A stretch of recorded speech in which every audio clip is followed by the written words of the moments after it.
wabarakatuh. Bismillahirrahmanirrahim. Subhanaka la ilma lana illa ma 'allamtana innaka antal alimul hakim. Allahumma shalli wa sallim ala sayyidina Muhammad wa ala alihi wa sahbihi ajmain. Amma ba'du. Yang sangat saya hormati Dekan Fakultas Kedokteran UGM, juga tri dari Profesor Zaini, Profesor Ova Amelia, yang terhormat Dr. Neni, Dr.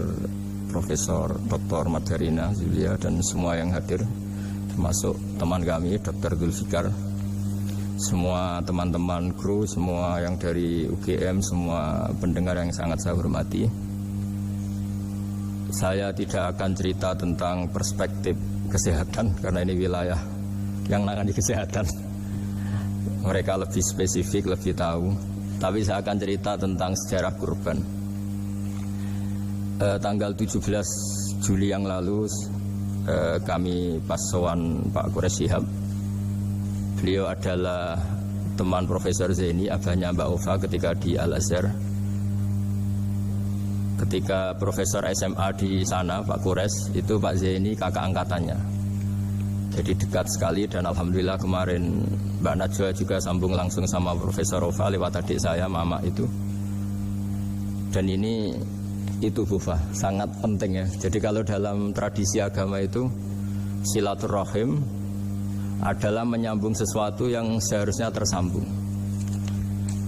Saya masih ingat pesanan Pak Zaini, berkali-kali beliau bilang saya, agama yang masuk negara enggak konflik itu diantaranya paling spesial itu Indonesia, karena para wali ini mendampingi kultur daerahnya tapi tidak benturan.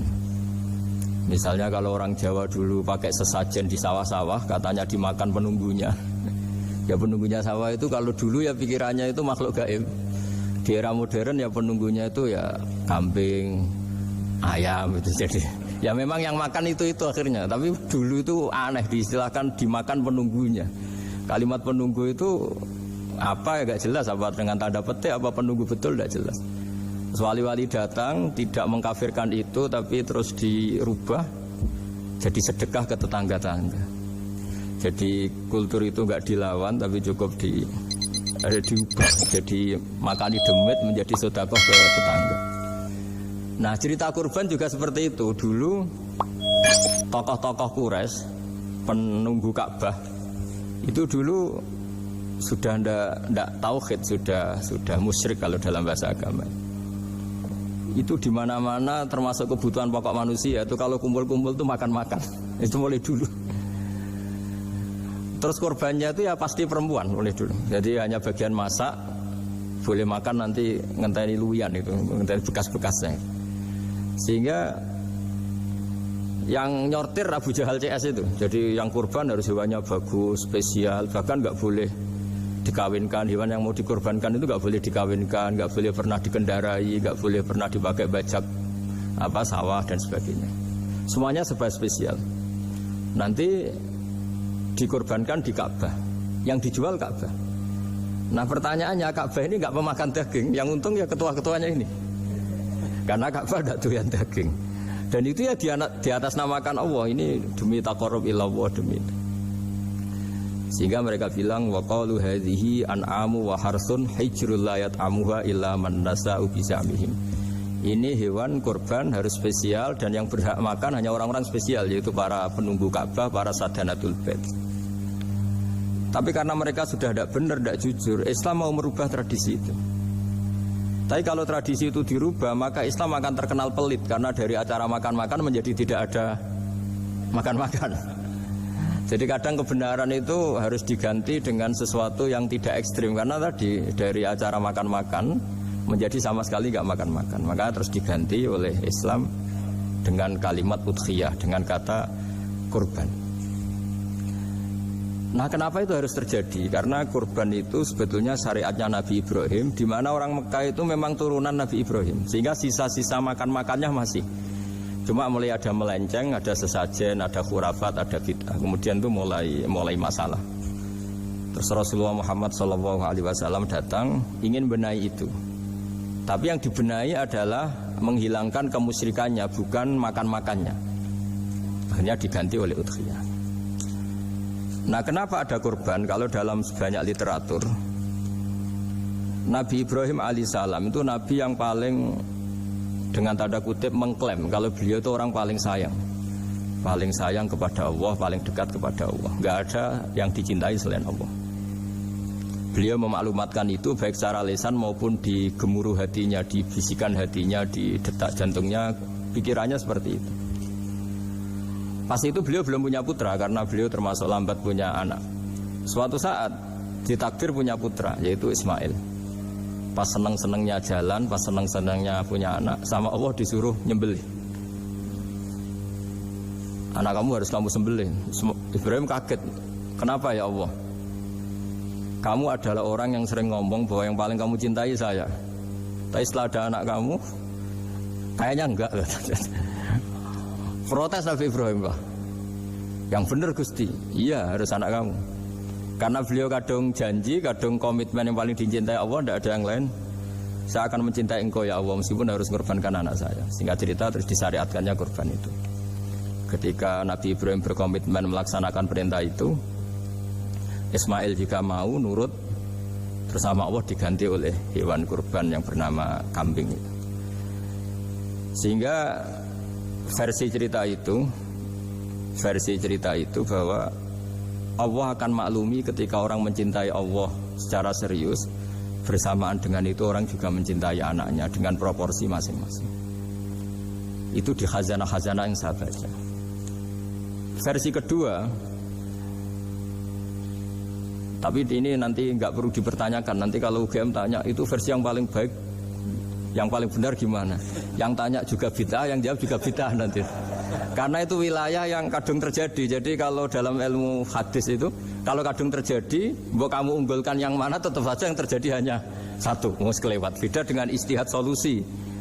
Karena mau terjadi ya kita uji coba. Kalau nggak cocok yang A ya cocok alternatif B, alternatif C. Kalau sudah kelewat, mau gimana? Kalau salah ya salah aja kan.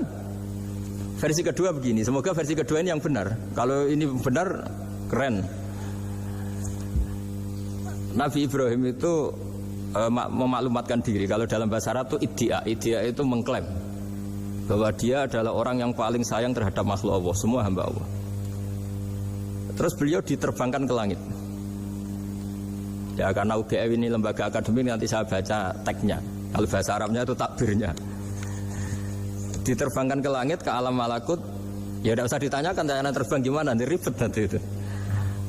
Setelah diterbangkan di langit, wa kadzalika nuri Ibrahim malakutas samawati wal ardh, diperkenalkan alam langit, terus dipertontonkan. Itu ada sekian hamba Allah yang nyabu, yang ngefly, yang dugem, pokoknya yang maksiat-maksiat itu. Ibrahim ditanya sama Allah, gimana itu mereka menurut kamu? Damirhum, habisi saja ya Allah. Mereka makan rezekimu, hidup di bumimu, tapi mereka tidak mengindahkan engkau. Matikan saja. Sama Allah diturutin. Jalan-jalan lagi sampai 3 kali peristiwa tempat-tempat maksiat itu dihabisin sama Nabi Ibrahim. Beliau minta sama Allah supaya itu dihabisin. Singkat cerita, terus beliau diturunkan sama Allah. Setelah diturunkan, ya Allah tidak jawab, tidak apa. Allah itu punya sunnah, punya tradisi. Dengan nabinya itu tidak jawab. Suatu saat Nabi Ibrahim disuruh bunuh anaknya, disuruh nyembelih. Protes kan? Huwa samratu fuadi, ini kekasih saya, putra saya, kenapa engkau nyuruh membunuh? Terus kata Allah, kamu tidak ingat di malam kamu saya mi'rajkan, melihat hamba-hambaku, dan itu yang bikin aku, dan saya cinta sama mereka yang bikin saya. Kamu enak saja minta dibunuh. Sengkerian gantian saya yang minta, kamu tidak nurutin gitu. Kamu pas minta saya tidak tak pikir, langsung tak turutin. Kenapa saya yang sekarang minta kamu mikir gitu. Tapi huwa samratu fuadi, itu buah hati saya. Lah memangnya makhluk-makhluk itu makhluk siapa? Saya yang bikin. Kamu enak saja nyuruh bunuh. Nah semenjak itu jadi kearifan kita. Makanya Mbak Ova ini kalau guyonan di dunia kiai, kalau ada majikan bentak pembantunya yang salah meletakkan piring atau gelas, pasti cara berpikir mesti pembantunya tidak cantik. Karena kalau salah tok kok dia cantik, itu mesti mikir. Nggak bisa orang bentak orang cantik gitu. Jadi sama, misalnya saya janjian sama Gus Fikar ya. Janjian, Gus datang hari Senin gini-gini, ternyata beliau nggak datang. Kalau saya tidak punya utang, tidak atasan saya pasti marah. Sudah janji kok gini-gini. Saya bisa marah itu sebetulnya sebabnya itu dua. Saya kecewa dan dia tidak punya jasa. Tapi yang diomongkan hanya, wah, kamu khulful wa'di apa? Enggak tepat.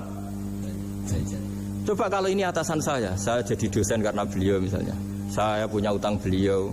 Mbok nyulayani janji apa kan? Nggih mboten napa-napa. Sama. Ada majikan mencintai pembantunya karena sangat cantik. Mana ada mencahno piring. Omahe dirubuhno itu enggak apa-apa gitu kan gitu. Sama. Makanya ada guyonan di dunia kiai itu, ada anak perempuan kan enggak lazim ya, perempuan pakai GL Pro kalau dulu, mungkin sekarang pakai Ninja, pakai celana jin. Sopo iku wong luput suwo itu? Siapa itu perempuan kok gitu? Niku ponakane jenengan, Mbah. Astagfirullah, muga-muga pangeran nyepuro. Jadi langsung rubah dari maksudkan menjadi ndak karena keluarga. Nah, jangan-jangan kebencian kita pada maksiat itu oke, kita wajib benci maksiat, tapi tetap ada catatannya. Plus yang maksiat itu tidak orang yang terkait dengan kita. Coba kalau yang maksiat itu orang yang terkait dengan kita, itu anak kita, ponakan kita, mungkin istri kita, paling mintanya ya Allah ampuni, ampuni. Sama-sama maksiat, yang satu minta dihabisin, yang satu kita minta diampunin. Fair gak kita sebagai manusia? Tidak fair. Tidak fair. Nah, ya iya gak fair ya. Apa ya fair? Mikir. Makanya kalau ada guyonan, ya itu tadi. Ada supir salah dimarahin, pasti supir ini belum pegang rahasia. Tapi kalau sudah pegang kartu, si majikannya punya apalah gitu, simpanan gitu. Wah ini pegang, berani marah gak? Tidak ada. Ini dokter Kelik juga teman saya. Itu pengalaman sekali.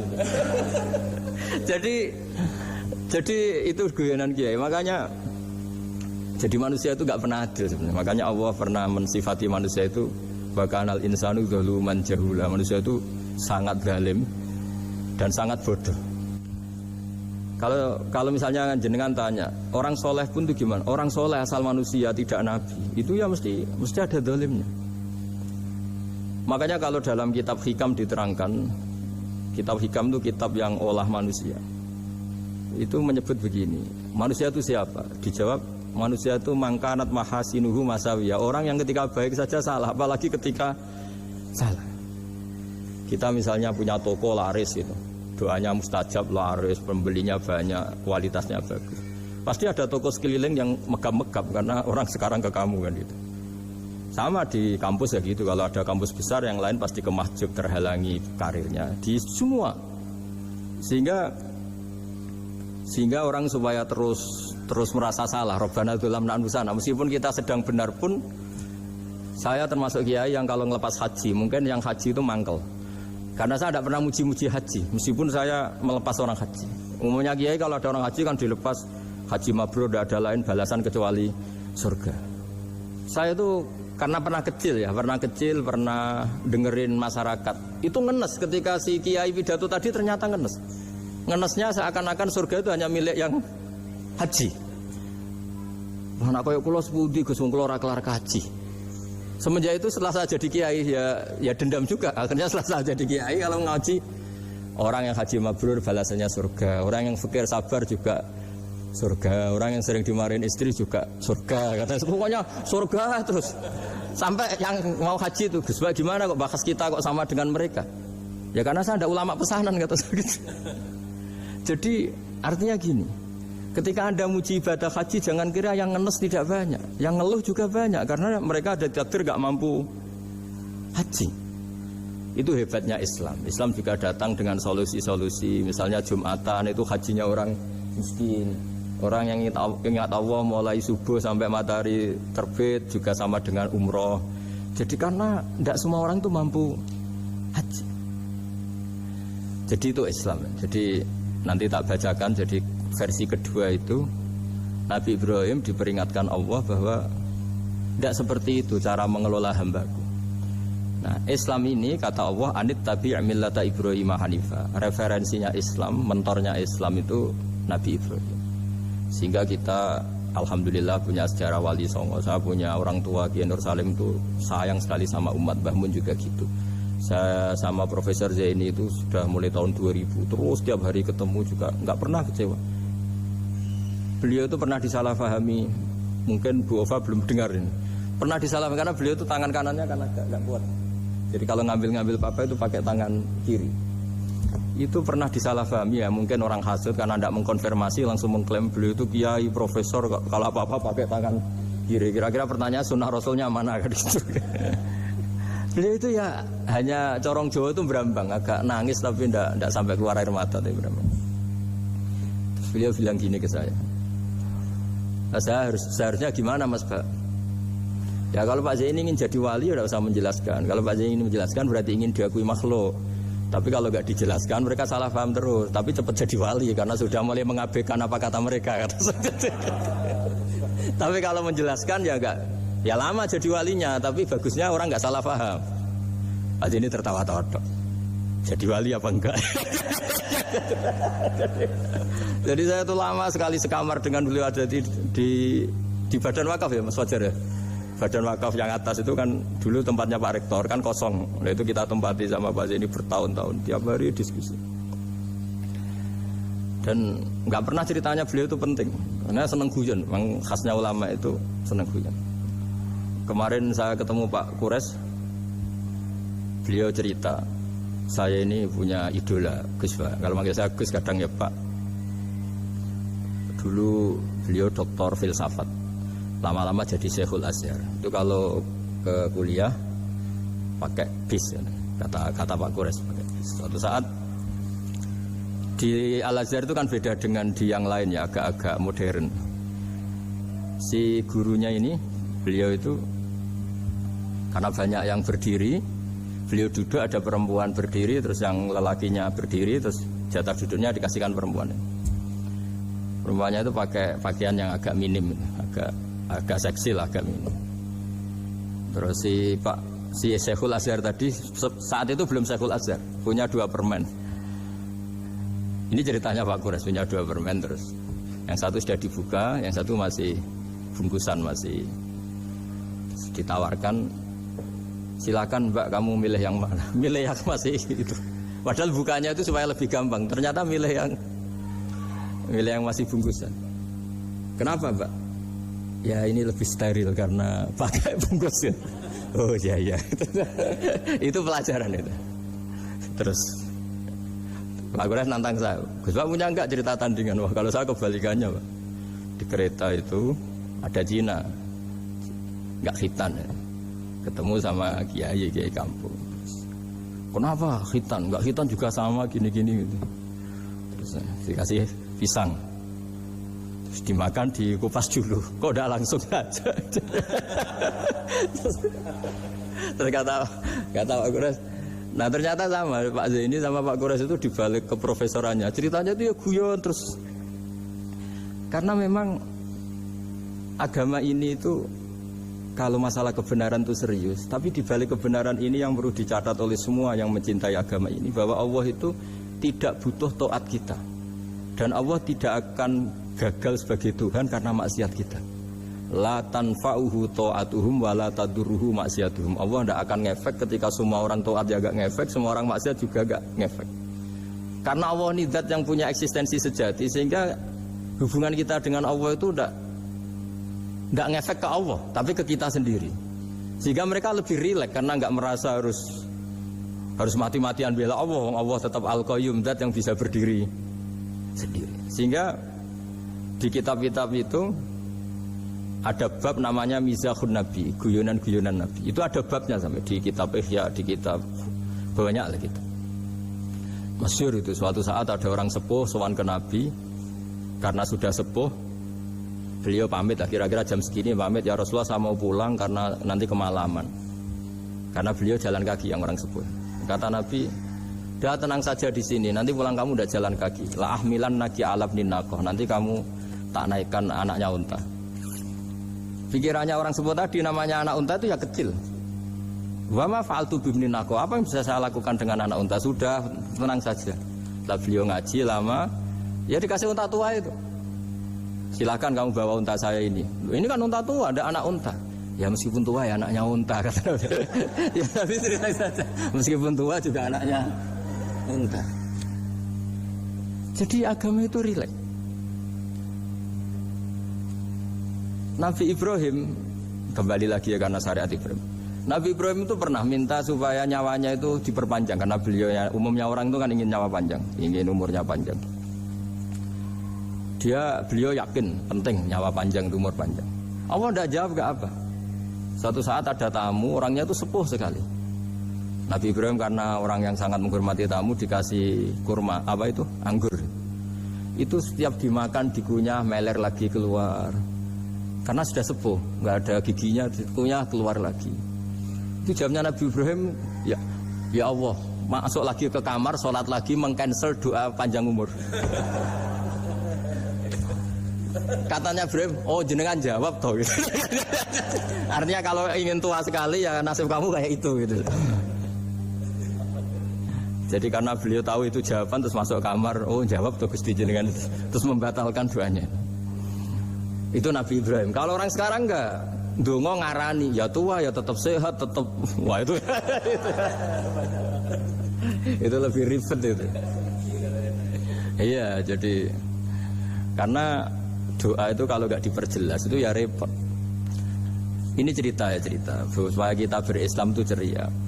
Saya Mbah Mun itu meskipun kiai top senengannya dia guyon bapak saya. Tapi guyon itu ada yang wajib. Saya dulu itu janggal. Ini cerita ya mungkin kalau di kampus-kampus umum agak asing, tapi ini cerita. Nuduh zina itu dosanya besar sekali. Saya ulang lagi, nuduh orang lain zina itu dosanya besar sekali. Disebut bab qadzaf. Saya pernah menjumpai 3 kiai besar Bu.